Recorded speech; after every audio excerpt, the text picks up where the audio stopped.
My name is Casey and I am a Food Corps service member. So today we're going to learn how to make plant pots out of recycled paper.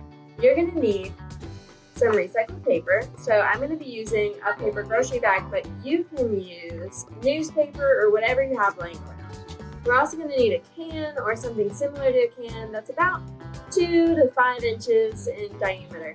And then you're going to need some seeds. I'm using sunflower seeds. You can use carrot seeds, you can use radish seeds, whatever you want. And then you're going to need some soil. So I've got my paper, and it's going to be about 10 inches wide and 3 inches long.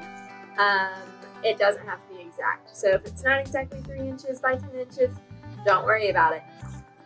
When you've got your paper cut, you're going to take your can and you're going to place it on the paper so you've got about 1 to 1.5 inch hanging off of it.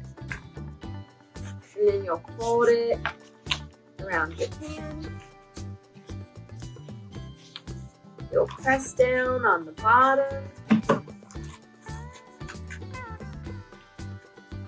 And then so it's nice and tight on there, you can press it on a table, and that'll help it stand up whenever you take the can out. So now we've got a little paper pot.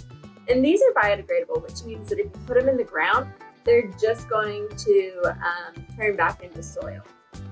So we'll put some soil into our pot. And you'll want to do this over a covered surface or outside because it can definitely get messy.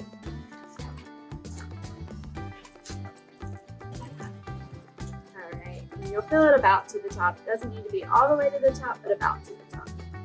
You'll make a hole. You'll check your seed packet to see how deep it suggests you plant your seeds. So mine says 1 inch. So I'm going to plant or dig a 1 inch hole. Put my seed in. I'll bury it.